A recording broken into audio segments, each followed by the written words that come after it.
नवंबर से प्रारंभ होकर नहाय खाए के साथ 6 तारीख को खरना, 7 तारीख को भगवान सूर्य को पहला अर्घ और 7 तारीख को उगते हुए सूर्य को अर्घ देके वहां से पारण और पर्व की अंतिम घोषणा होगी। तो ये पर्व इस बार 5 तारीख से लेके 8 तारीख तक का मुख्य आयोजन है और पर्व की जो पीरियड होता है, पर्व का जो एक अंतराल है, ये 5 से 8 का है।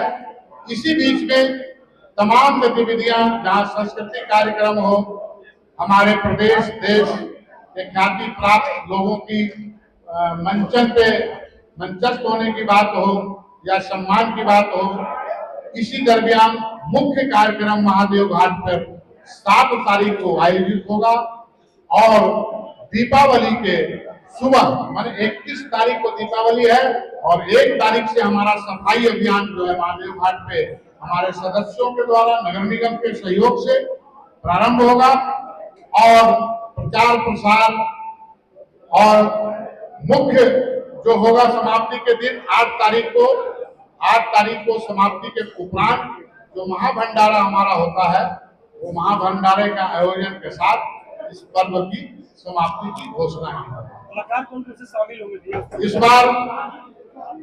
देश ही नहीं, अंतर्राष्ट्रीय कलाकार कल्पना पटवारी के रूप में अपना आके मंचन करेंगे मंच पे, जो लोक कलाकार जो आप लोग जानते होंगे। उसी तरह देश की प्रसिद्ध लोक गायिका गायत्री यादव का भी मंचन होगा, वो शाम और 8 तारीख को सुबह भी होगा। इसी तरह मुंबई से आई कलाकार एक पटनायक मैडम है, उनका भी कार्यक्रम होगा। साथ में यहाँ के जो लोकल आर्टिस्ट लोग हैं, लोकल भजन गायक लोग हैं, लोकल कलाकार लोग हैं, उनका भी आयोजन 7 तारीख को किया जाएगा। ऐसा इस बात का प्रोग्राम है। महामहिम राज्यपाल से लेके यहाँ के मुख्यमंत्री, मंत्री, सांसद, विधायक, जो भी राजनीतिक क्षेत्र से जुड़े हुए लोग हैं, जो भी सार्वजनिक क्षेत्र में काम करने वाले लोग हैं, जो भी समाज के अपने अपने समाज के प्रमुख हैं, वो सभी का हम वहाँ पे अभिनंदन करते हैं, वंदन करते हैं, चंदन करते हैं। ये हर वर्ष की भांति इस वर्ष भी होगा 7 तारीख की संध्या। उसके उपरांत हमारे राज पुरोहित रंजीतानंदन मिश्र के नेतृत्व में एक भव्य खारू महाआरती का आयोजन होता है, क्योंकि नदियां हमारी पूज्य है, नदियां हमारी आस्था है, नदियां हमारी केंद्र बिंदु है, जीवन का स्रोत है। इसलिए हम नदियों को, प्रकृति को पूजना नहीं भूलते और ये पूजा भी विशुद्ध रूप से प्रकृति की पूजा है, तो नदियां कैसे वंचित रह सकती हैं। इसलिए 1.25 लाख दीपों से सुसज्जित खारून महाआरती रंजीतानंदन मिश्र के नेतृत्व में भी 7 बजे वहाँ आयोजन होगा। आप सब उसका भी कवरेज करें। बहुत सुंदर दृश्य होता है। ऐसा लगता है कि माँ गंगा बनारस से चल के स्वयं खारून के रूप में महादेव घाट पे हरकेश्वर बाबा के समीप आ गई है। जब तक दूसरे दिन सूर्य भगवान का, ये परंपरा ऐसी है हमारे विद्वान साथियों, इस देश ने अगर राम की पूजा की तो लोग उसका मंदिर कहीं देश में दिखाई नहीं देता। कहने का मतलब उगते हुए को सब पूछते हैं, आगे बढ़ते हुए को सब पूछते हैं, लेकिन जो डूबने की कगार पे है, जो अस्त होने की कगार पे है, उसे हम भूल जाते हैं। लेकिन इस परंपरा की विधा देखिए कि सबसे पहला अर्घ जो होता है, जो 7 तारीख को है, जिसको संध्या अर्घ कहा जाता है, पहला अर्घ कहा जाता है, वो 7 तारीख को निश्चित है। और हम सबसे पहला अर्घ डूबते हुए सूर्य को देते हैं कि आज तो आप जा रहे हो, लेकिन कल फिर आप आओगे, ये मेरा विश्वास है। और ये विश्वास छठ महापर्व के योद्धाओं का ही हो सकता है।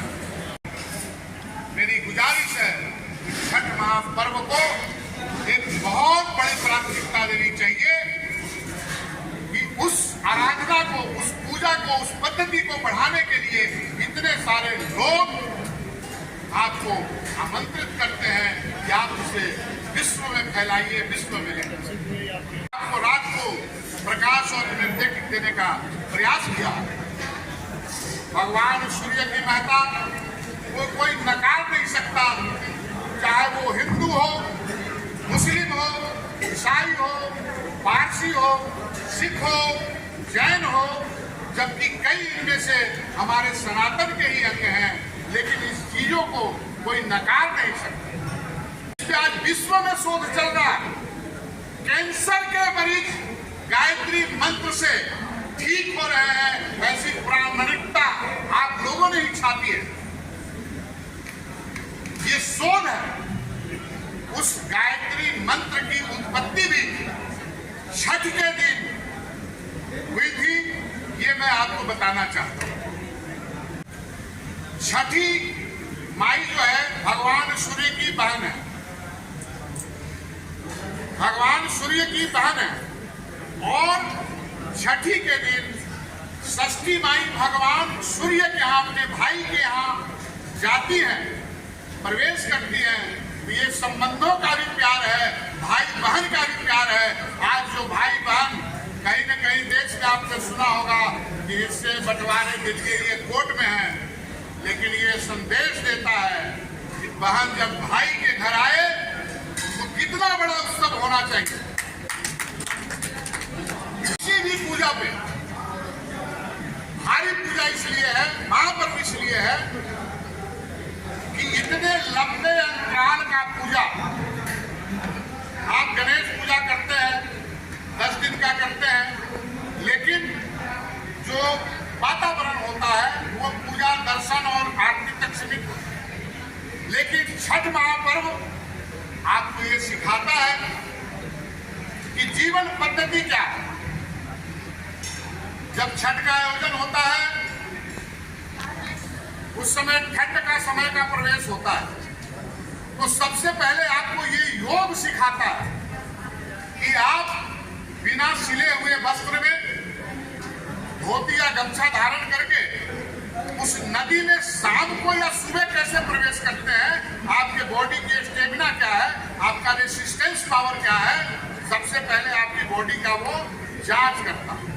पर्वों का महापर्व अगर किसी को संज्ञा मिली है तो वो छठ महापर्व को ही मिली है। क्यों मिली? इसके पीछे हमारे विद्वान मित्रों, आप सब लिखने पढ़ने वाले लोग हैं,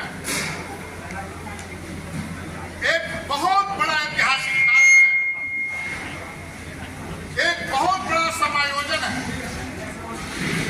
छठ महापर्व सिर्फ एक पूजा और आराधना ही नहीं है। छठ महापर्व वो प्लेटफॉर्म है कि आज जितने भी प्रकार के मुद्दे और जितने भी प्रकार की प्रश्नावलियां देश में उठ रही है, उसका एक जवाब है। आज देश में जातिगत जनगणना की बात बहुत प्रमुखता से की जा रही है, उसका जवाब भी छठ महापर्व है। जवाब इसलिए है कि छठ महापर्व किसी जाति की बात नहीं करता। छठ महापर्व के हाथ पर न कोई जात है, न पात है, न कोई रिजर्वेशन है और न कोई उनका विशेष व्यवस्था है। तो जात पात है कहाँ? जात पात छठ महापर्व के बाहर है। जब आप छठ महापर्व से जुड़ते हैं तो जात पात की बात समाप्त हो जाती है। मैं हमेशा कहता हूं कि देश में स्वच्छता की बात होती है, छठ महापर्व स्वच्छता का संदेश आज से नहीं, सदियों से, युगों युगों से देता आ रहा है कि छठ महापर्व में लगने वाले प्रसाद का एक एक दाना भी नजरों के